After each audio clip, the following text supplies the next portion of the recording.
सावन का पावन महीना चल रहा है। हर ओर शिव का जयकारा लग रहा है। बम बम भोले और ओम नमः शिवाय का जप हो रहा है।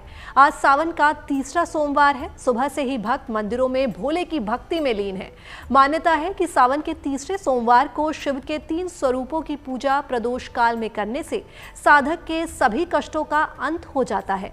तो कौन से हैं देवाधिदेव के वो 3 स्वरूप जिनकी साधना करने से न सिर्फ ग्रह बाधा का अंत किया जा सकता है बल्कि भक्तों के जीवन में आने वाली सभी समस्याओं का अंत भी होने लगता है।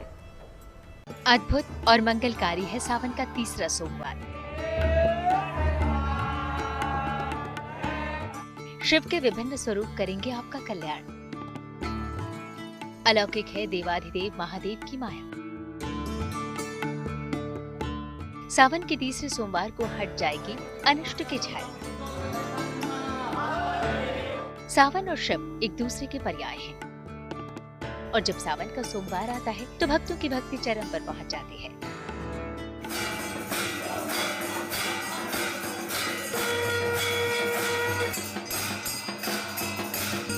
आज शिव जी का स्नान गंगा आदि तटों पे करने के पश्चात उनका पूजन करें।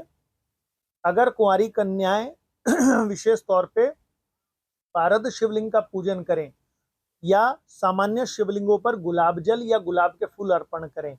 जो लोग गुलाब के जल से वो करेंगे उनके जीवन में निश्चित उनके मनोकामना सिद्धि का तुरंत योग बनाएगा। आधे से ज्यादा सावन बीत चुका है। सुबह से ही भक्त देवाधिदेव महादेव का जलाभिषेक आतुरता के साथ कर रहे हैं।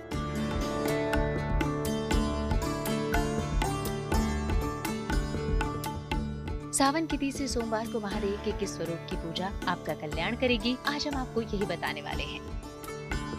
जितना मंगलकारी शिव का स्वरूप है उतनी ही हितकारी शिव के नाम है। बाबा के विभिन्न स्वरूपों की उपासना की जाती है। उनका हर स्वरूप कल्याणकारी है, नया वरदान देने वाला है।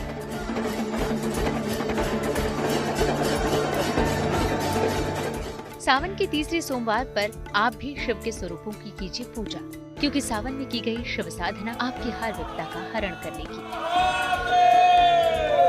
भगवान शिव की पूजा की 3 विधियां हैं। पंचोपचार है, षोडशोपचार है, राजोपचार है। लेकिन पंचोपचार पूजन से भगवान शिव को हम प्रसन्न कर सकते हैं। पंचोपचार में गंध, पुष्प, धूप, दीप, नैवेद्य, इन 5 वस्तुओं को लेकर के भगवान शिव की पूजा हम कर सकते हैं। लेकिन शिव पूजा में जल भगवान को विशेष प्रिय है, क्योंकि हमारे यहाँ शास्त्रों में वर्णन है, अलंकार प्रियो विष्णु जलधारा शिव प्रिय। भगवान शिव को जल प्रिय है, भगवान विष्णु को अलंकार प्रिय है। इसलिए पंचोपचार पूजन के साथ जल अवश्य रख के भगवान शिव का पूजन करें, क्योंकि भगवान शिव की सबसे प्रिय वस्तु जल ही है। शिव को संहारक माना जाता है, लेकिन साथ ही वो योग, ध्यान और कला के भी देव माने गए हैं। शिव को आदि योगी के रूप में भी जाना जाता है। तो सावन के तीसरे सोमवार पर महादेव के किन स्वरूपों की आराधना आपको पुण्य फल दिला सकती है, बताएंगे हम आपको। लेकिन पहले सावन के तीसरे सोमवार का महत्व आपको समझाते हैं। पूरा श्रावण मास भगवान शिव की प्रसन्नता के लिए है और विशेष तौर पे क्या है कि माता सती ने अपनी तपस्या का फल भगवान शिव के स्वीकृति के रूप में श्रावण मास में ही पाया था। और ये तीसरा सोमवार ही वो सोमवार है जिसमें माता की अनुनय विनय को स्वीकार भगवान शिव ने उनकी परीक्षा लेने के बाद कर लिया था। तो आज जिन लोगों को विवाह संबंधी जीवन में अड़चने आती हैं, जिन लोगों के विवाह नहीं हो रहे या जिन लोगों के प्रेम विवाह में कहीं ना कहीं संकट है, तीसरा सोमवार उनके लिए अद्भुत संयोग बनाता है, विशेष संयोग बनाता है। जो आज के दिन भगवान शिव का पूजन करे, अभिषेक करेगा, उसकी विवाह संबंधी कष्ट दूर होकर मनोकामना पूर्ण होती है। सावन के तीसरे सोमवार का महत्व। शिव जी सृष्टि के 3 गुणों को नियंत्रित करते हैं। शिव जी स्वयं त्रिनेत्रधारी भी हैं। साथ ही शिव जी की उपासना भी मूल रूप से 3 स्वरूपों में ही की जाती है। तीनों स्वरूपों की उपासना के लिए सावन का तीसरा सोमवार सबसे ज्यादा महत्वपूर्ण होता है। इन तीनों स्वरूपों की उपासना करके सावन के तीसरे सोमवार को मनोकामनाओं की पूर्ति की जा सकती है। शिव जी के इन स्वरूपों की उपासना अगर प्रदोष काल में करें तो सर्वोत्तम होगा। जहाँ भी सत्य है वहीं शिव का वास है। शिव के साथ सारी विषमताएं हैं। वे औघड़ हैं, आशुतोष हैं, तो साथ ही देवों में महादेव है। वे त्यागी और तपस्वी भी हैं। महादेव को कई नामों और स्वरूपों के रूप में जाना जाता है, लेकिन आज हम आपको महादेव के 3 रूपों के बारे में बताएंगे जिनकी उपासना अमोघ मानी गई है। आदिदेव महादेव के हर नाम में अलग शक्ति है। संसार में कोई ऐसी समस्या नहीं जो शिव से परे हो। भगवान शिव आदि और अनंत से परे है। भोलेनाथ के हर रूप के पीछे है एक कहानी। भोलेनाथ के हर रूप से अलग वरदान मिलता है। शिव के नाम में हर समस्या का समाधान मिलता है। ज्योतिष के जानकारों की माने तो शिव के हर नाम का अलग प्रभाव है।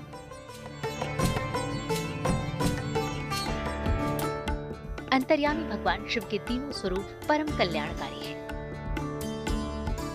जीवन की अलग अलग समस्याओं के लिए शिव जी के इन तीनों स्वरूपों की उपासना उत्तम फलदायी है।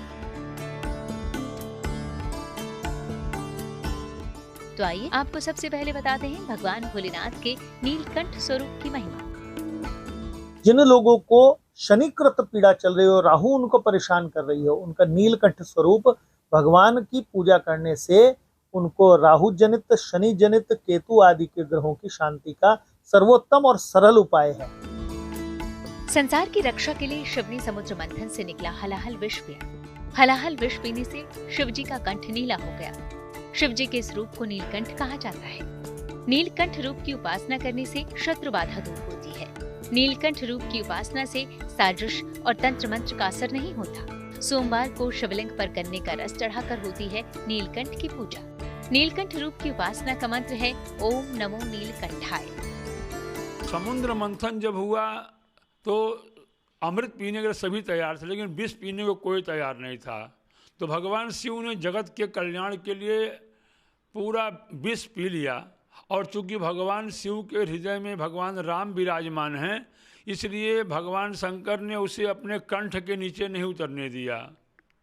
क्योंकि हृदय में भगवान राम हैं, तो भगवान शिव ने सारे जहर को अपने कंठ में रख लिया और वह कंठ उनका नीला हो गया। तब से भगवान नीलकंठ के नाम से विख्यात हो गए। यह इनके नीलकंठ नाम की विशेषता इसीलिए बताई गई है।